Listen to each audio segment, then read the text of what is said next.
The This morning is sun unacceptable. filtered through the pine You can't trees just change as the Jack rules Whitmore, whenever you a feel like retired it. civil engineer I've in his had early enough of 60s, this. stepped out onto his front porch. With a steaming cup of black coffee in hand, he gazed down the sloped driveway that curved toward the main road, like a familiar, well-worn path, the one his father had paved himself over 40 years ago. Jack's home wasn't grand, but it was his, nestled on a quiet patch of inherited land at the edge of a suburban development. The house stood slightly apart from the rest of the HOA-governed community, a detail that Jack always appreciated. He liked solitude. He liked order. He liked that he didn't need anyone's permission to live a simple life. That morning, the only sounds were the chirping of cardinals and the distant hum of traffic beyond the tree line. He smiled, walked to the end of the driveway barefoot, and picked up the newspaper. It was a scene of peace, one about to be disrupted. As he turned to walk back, something caught his eye. A fresh, bright orange sign had been staked right at the top of his driveway, right on the gravel he had spread himself last spring. Temporarily closed. Do not enter. Community safety violation. Beneath it, a stretch of plastic construction fencing flapped in the breeze, half anchored with cinder blocks. Jack froze. His heart didn't race, not yet, but his fingers tightened around the cup. He followed the plastic barrier up the line and saw two HOA contractors, men he didn't recognize, driving metal spikes into the ground. They didn't look up. Jack walked over. "Hey," he called, calm but firm. "This is private property." "What are you doing?" One of the workers shrugged. "We're just following HOA directive. Driveway's been flagged. Traffic risk or something." Jack frowned. "Flagged by who? This land doesn't even belong to the HOA." The worker paused, pulled a wrinkled memo from his clipboard, and glanced at it. "Says here, it's a community easement. Safety concern. Contact HOA president. Karen Mills."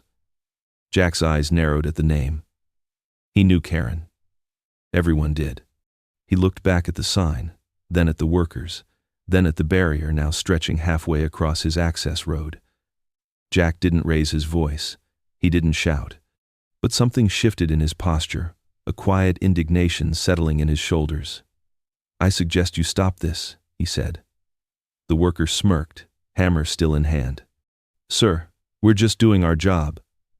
Jack turned and walked back up the driveway, slowly. Not defeated, just calculating. The coffee had gone cold.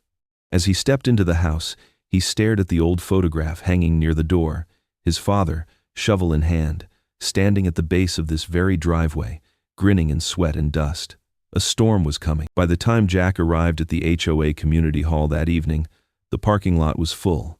Neon lights buzzed above the glass entrance, and murmurs leaked through the windows like steam from a boiling kettle. He hadn't planned on attending the meeting, but curiosity, or maybe pride, had tugged at his collar. He wanted answers. Maybe even a resolution. The inside of the hall was cramped and overly formal. Folding chairs were set in rows like soldiers. At the front stood a wooden podium with the HOA seal pinned above it. Behind the podium, Karen Mills, early 52nd, blazer too tight, eyes sharp like glass. The kind of person who wore control like perfume. As Jack entered, some heads turned.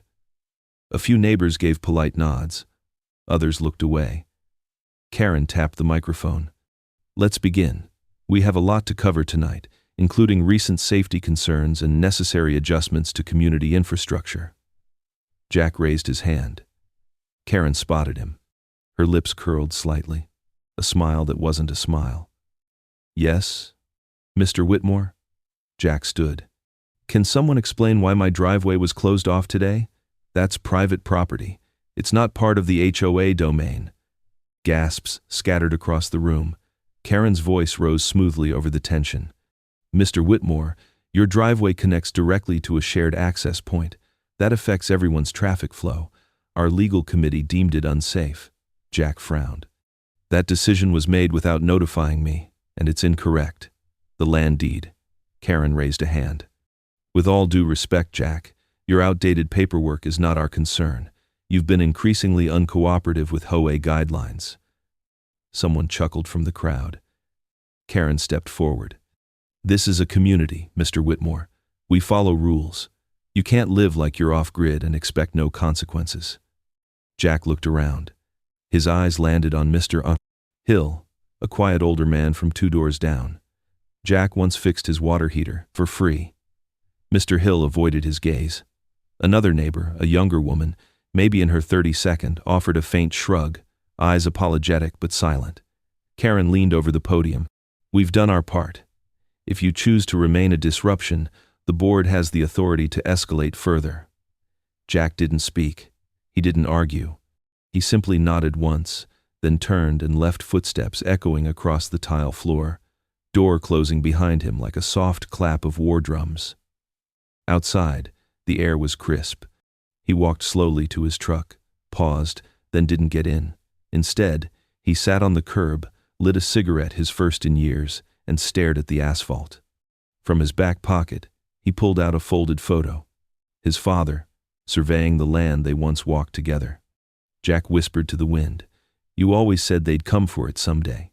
The streetlights buzzed overhead like warnings, and inside, Karen smiled as if a battle had already been won. The next morning arrived quietly, as if the neighborhood was holding its breath. Jack stood in his garage, eyes fixed on the wall where his father's old tools hung like museum pieces. Dust drifted in the golden light that pierced through the windows. The silence was thick, not peaceful this time, but heavy with humiliation. He hadn't been able to sleep much. The community meeting had played in his mind like a broken film reel. The smirks, the chuckles, Karen's condescending voice, the way the neighbors just sat there and watched.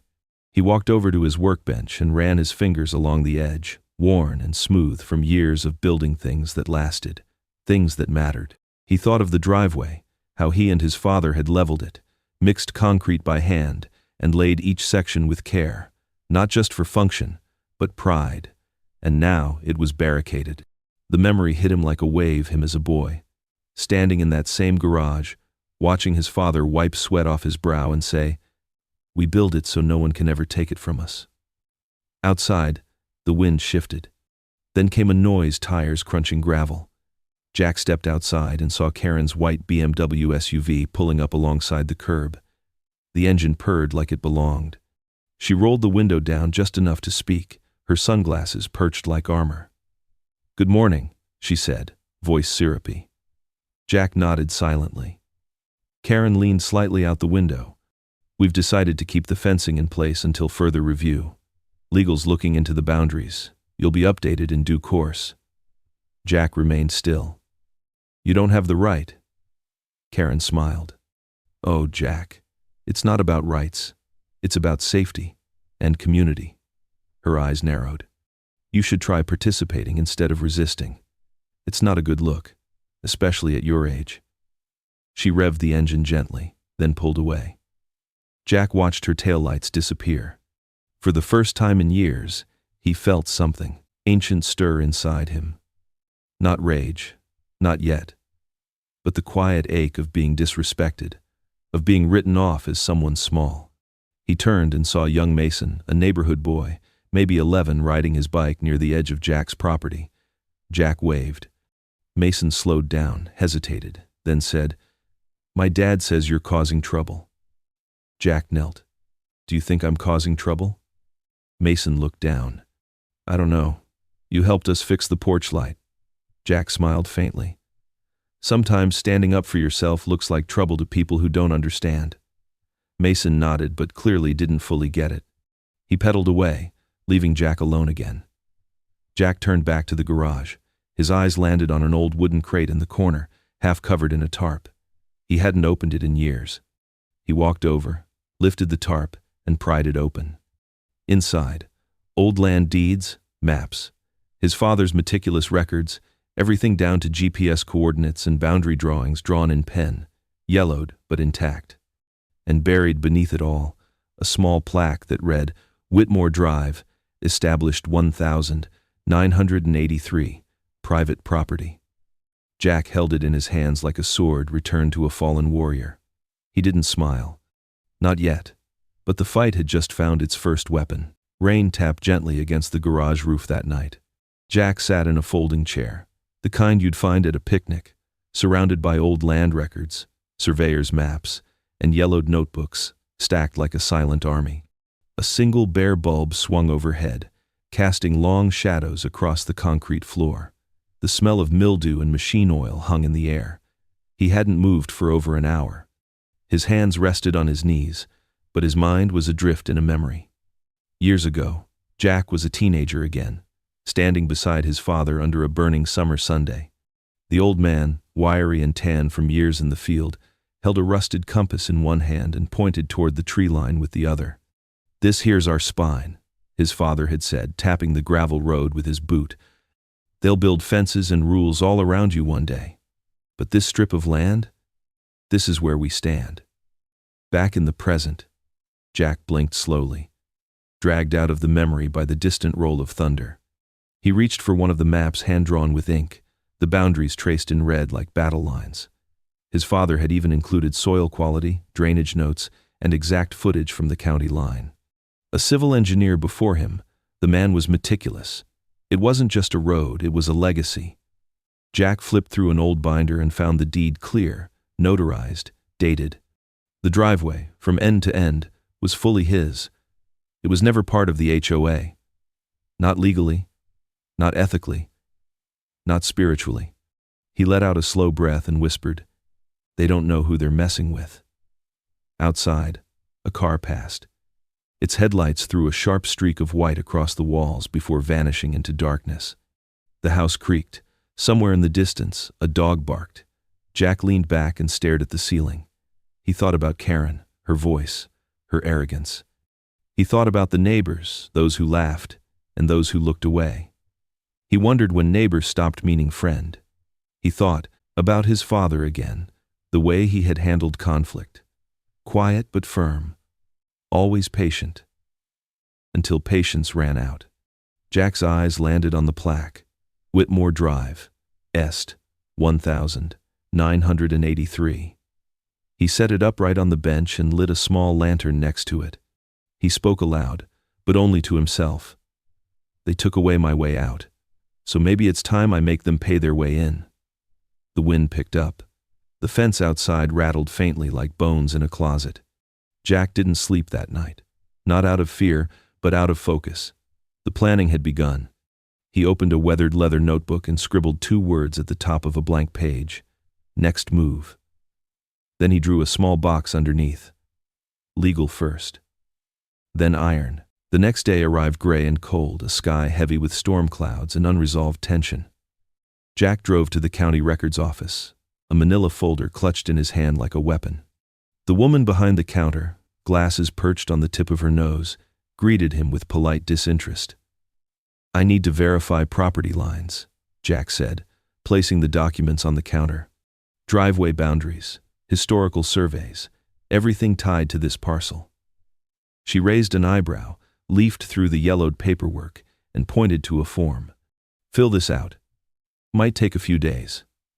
Jack didn't flinch. "I'll wait." Hours later, he walked out with certified copies of the original deed, a topographical map printed from county archives, and a notarized letter verifying his exclusive ownership of the land, including the driveway. He looked down at the folder with quiet satisfaction. This wasn't revenge. This was preparation. Back home, Jack took measurements of the driveway from every angle. He walked the line with a GPS app and a tape measure, double-checking what he already knew. He wasn't just gathering evidence, he was reclaiming ground. Then came the next call. Jack rang Miller & Brown, a small-town law firm run by an old friend from college. The voice on the other end answered, "This is Sam Brown." Jack didn't waste time. "Hey, Sam. I need to make a statement without swinging a single punch. Something legal. Something loud." There was a pause.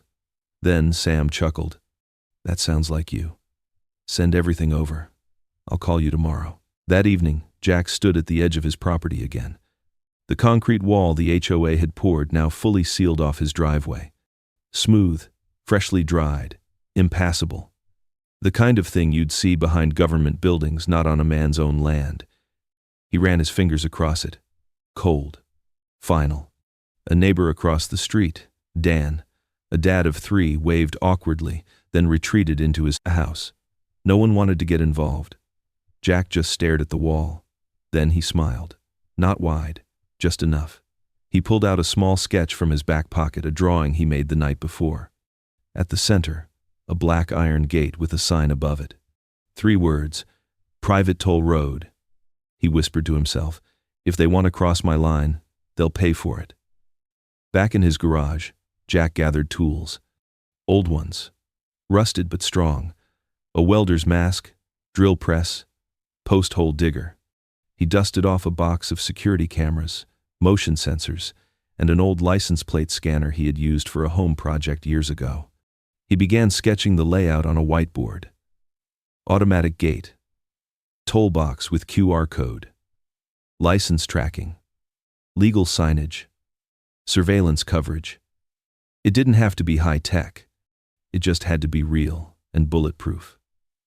Just before midnight, Jack poured himself a glass of bourbon.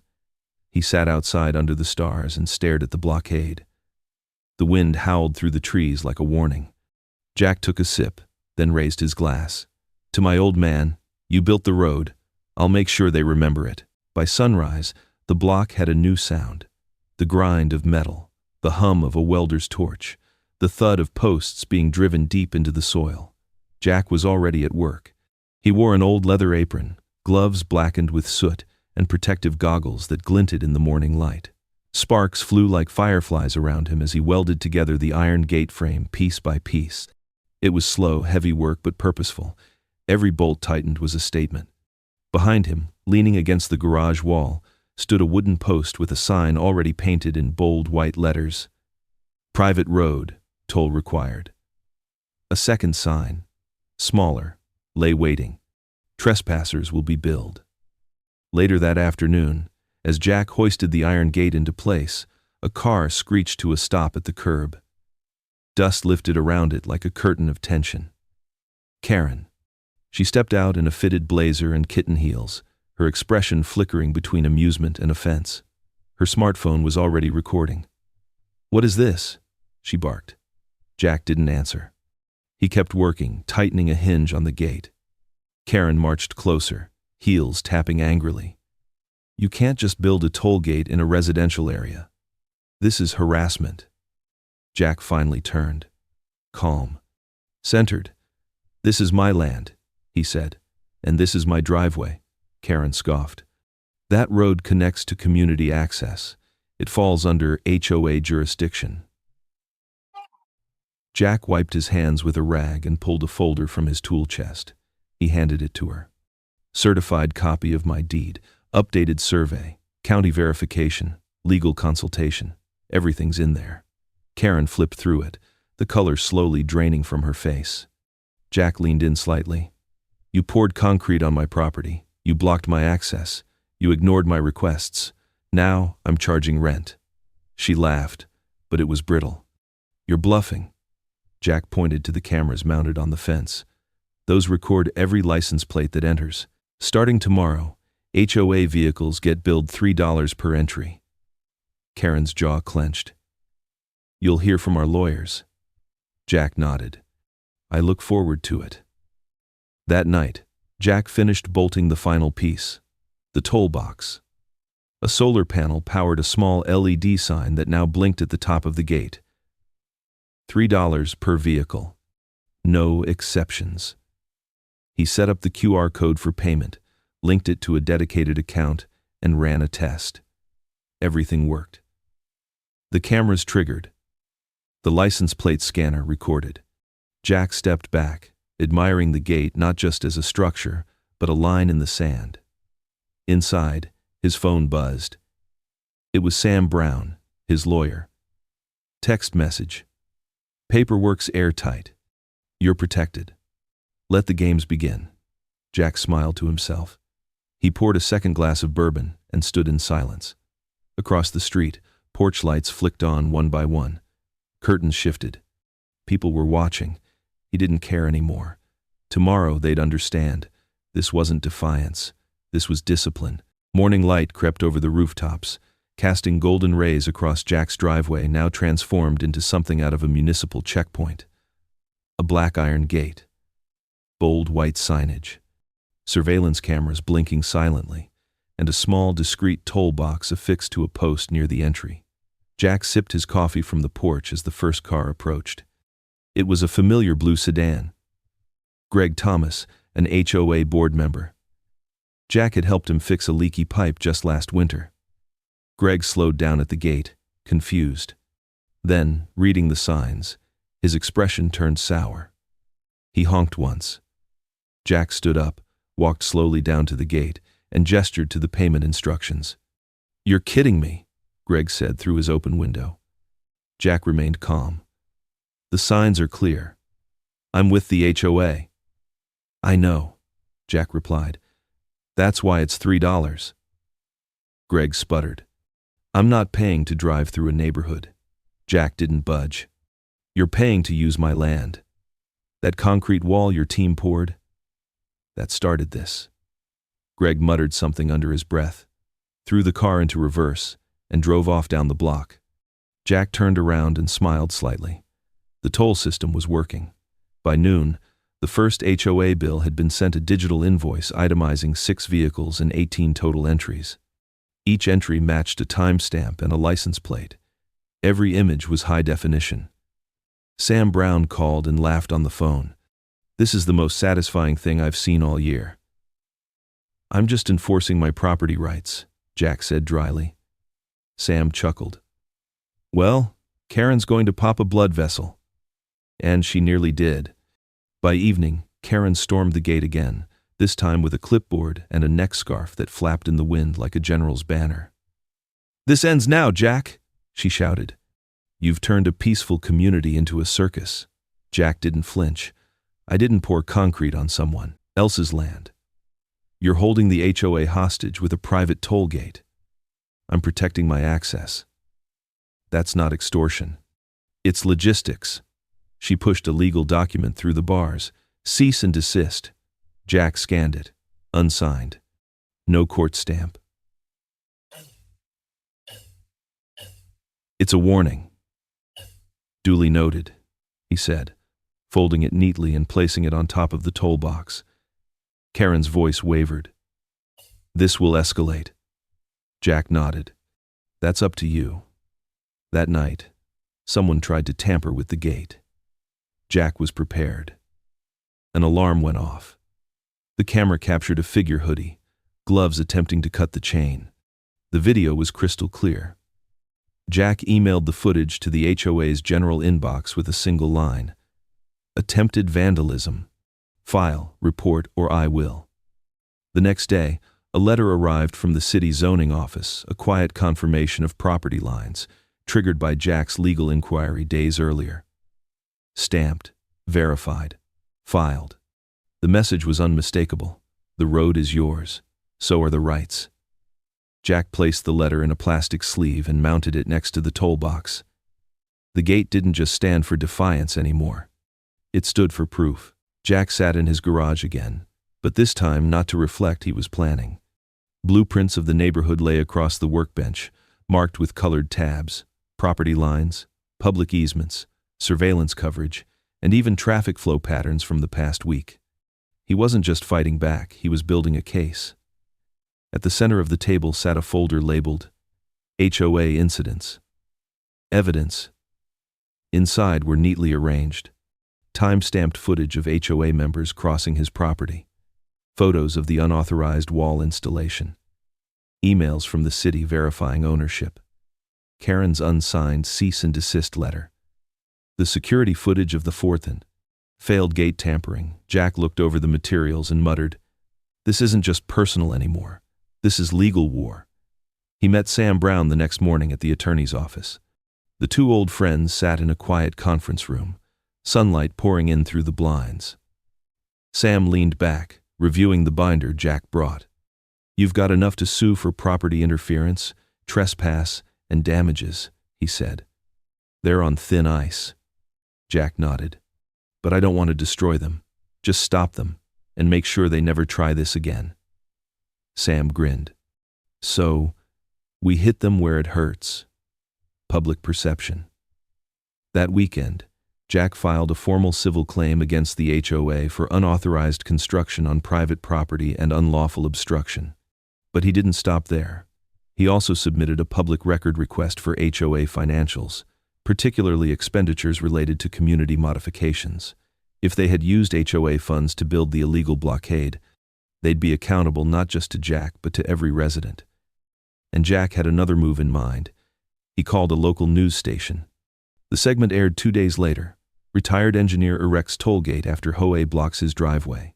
It opened with drone shots of the neighborhood, the toll gate, and Jack, standing next to a bold new sign that read, "Private road protected by law." Jack's calm demeanor contrasted sharply with the soundbite of Karen, who refused to comment on camera. The story went viral overnight. Comments flooded in. Good for him. Finally, someone standing up to HOA tyranny. I'd pay $3 just to support the guy. Back in the neighborhood, things began to shift. One by one, residents started talking to Jack again. Dan, the neighbor across the street, brought him coffee. "I didn't know it was that bad," he said quietly. An elderly woman down the block gave him a thumbs up. And then, one morning, 2 teenagers rode past on bikes, paused at the toll sign, and shouted, "That's awesome, Mr. Jack." Jack just smiled and tipped his cap. That night, Jack updated the gate. He replaced the $3 toll sign with a sleeker metal plaque, etched in silver. Freedom Gate, built with boundaries and backbone. The cameras blinked. The gate stood tall. And Jack? Jack slept better than he had in weeks. Because he hadn't just rebuilt a driveway, he'd reclaimed his voice. It was a cool Wednesday morning when the retaliation finally came. Jack stood in his garage, oiling the hinges on an old toolbox, when a bright red notice was slapped onto his front door. Unauthorized commercial structure. Cease operation or face daily fines. He stared at it for a moment, then chuckled softly. They still don't get it. Minutes later, his phone buzzed. It was Sam. "I saw the notice," Sam said. "They're panicking," Jack replied. "It's not even enforceable. I'm not running a business. I'm enforcing property rights." "You want me to respond legally?" Jack paused, then smirked. "Number, I want to invoice them again." That afternoon, Jack typed up a detailed invoice for toll usage and sent it to every board member. It included time-stamped entries, vehicle descriptions, unpaid balances, late fees. He attached a friendly note. As outlined in our earlier notice, continued usage, without payment, constitutes acceptance of toll terms. Jack Evans. The next day, Karen called for an emergency HOA meeting. It was supposed to be private, but word spread, and neighbors started whispering. Jack wasn't invited, but he didn't need to be. That night, a PDF of the meeting minutes leaked to Jack via an anonymous email. Someone on the inside was finally on his side. He read the highlights. HOA budget had been quietly used for concrete work without full board approval. Legal fees were rising. Residents were questioning leadership. Karen refused to apologize or step down. A vote of no confidence had been proposed. Jack Hare leaned back in his chair, a slow breath escaping him. They were fracturing from the inside. Then came the spark. A local podcast picked up his story, Ho Horror Stories, and ran a 30-minute segment called The Toll Booth Revolt, How One Man Turned HOA Tyranny into Justice. It went viral on TikTok, YouTube, and Reddit. Tens of thousands of people commented, shared, and laughed at screenshots of the toll sign. One meme showed Karen's face photoshopped into a traffic cone. Another captioned the gate. Payback Boulevard. Population. Jack. The momentum was unstoppable now. Jack stood by the gate, watching as cars slowed, stopped, and paid. Not everyone was happy, but no one could deny it was legal. Then came the moment he didn't expect. Dan, the neighbor from across the street, walked over with a folded envelope. Jack opened it. Inside was a personal check for $30 and a handwritten note. "For the past 10 times I've crossed your driveway, and for not standing up sooner. Dan." Jack stared at it, not because of the money, but because someone finally saw him. He folded the note carefully and placed it next to the land deed on his desk. Jack didn't need revenge anymore. He had proof, peace, and purpose. The courtroom was quiet, save for the soft shuffle of papers and the occasional cough. Jack sat in the front row, wearing a simple navy blazer and jeans. His boots were clean, his hands folded calmly on his lap. Across the aisle sat Karen, draped in her signature blazer, surrounded by 2 lawyers and a scowl so tight it could cut glass. This wasn't criminal court, it was civil, quiet, procedural. But for Jack, it was war.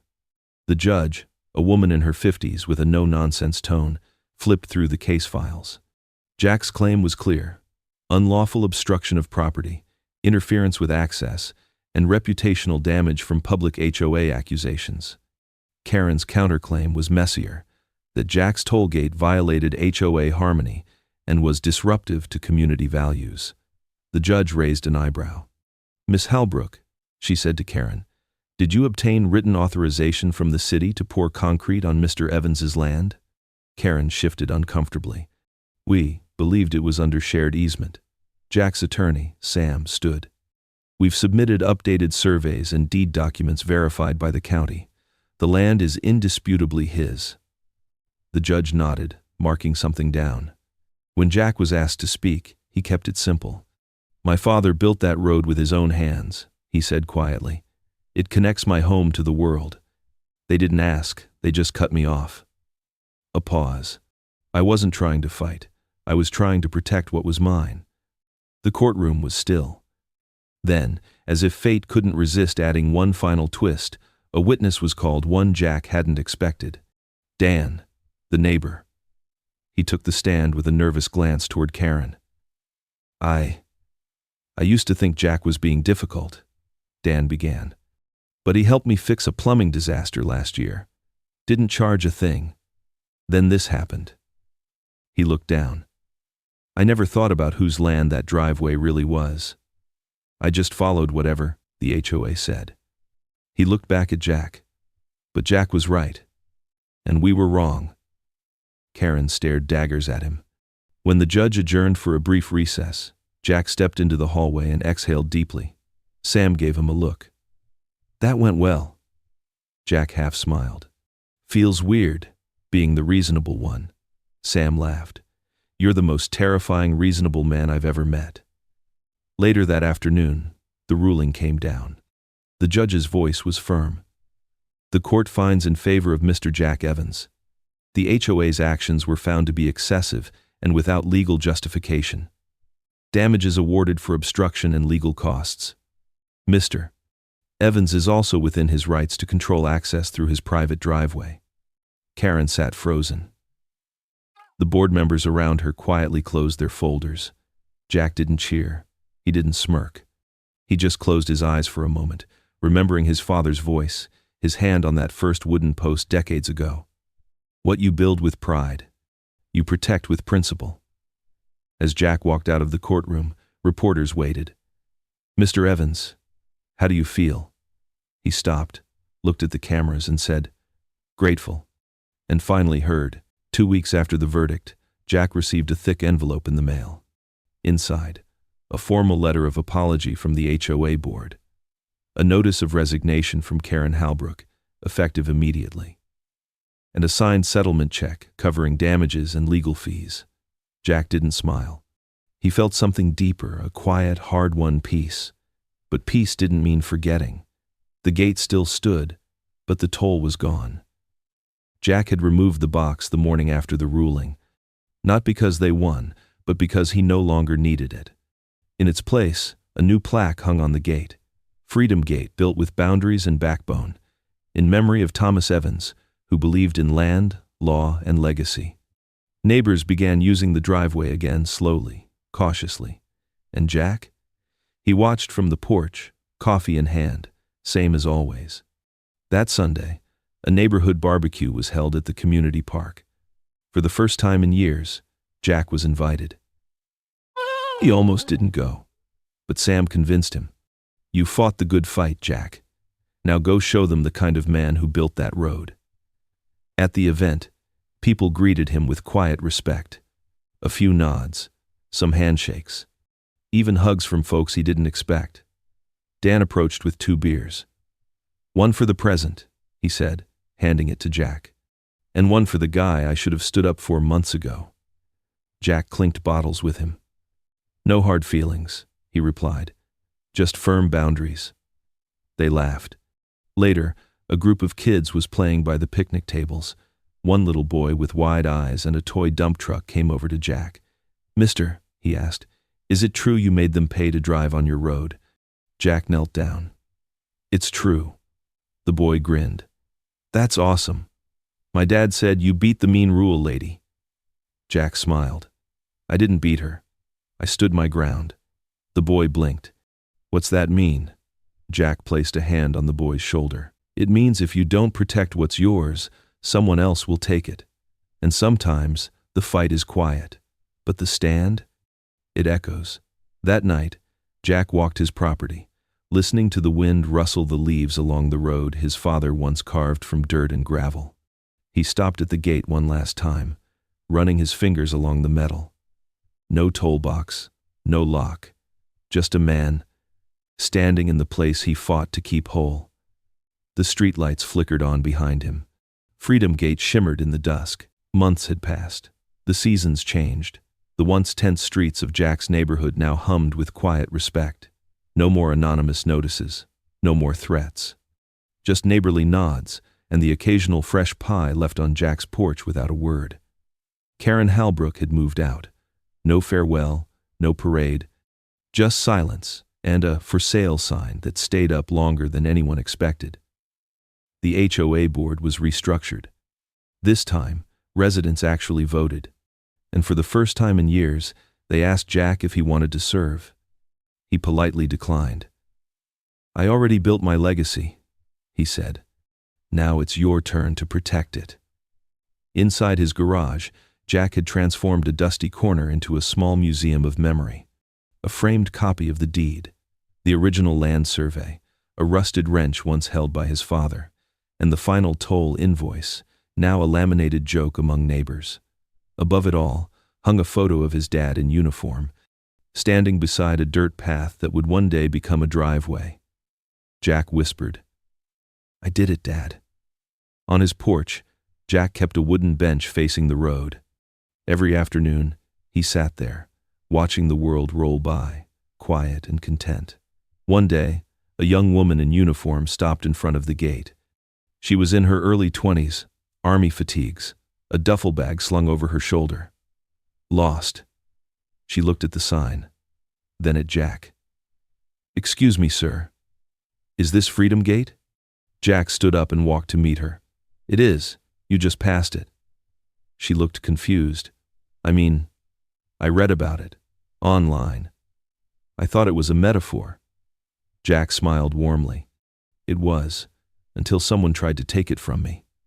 They sat and talked. She was home on leave, visiting a cousin in the neighborhood. Had grown up on stories of the crazy old guy who charged people to drive on his land. Jack laughed. "I prefer principled engineer." She laughed with him. As she stood to go, she turned back. "You really won. Made people pay to cross your driveway?" Jack winked. "Only the ones who didn't ask nicely." That night, Jack stood at the gate under the stars. He reached out and gently locked it open. No tolls. No restrictions. Just a message. Stand your ground, but don't forget to forgive. He turned, walking slowly back to his porch, the gravel crunching beneath his boots. Overhead, the stars glowed quietly, not watching, but remembering.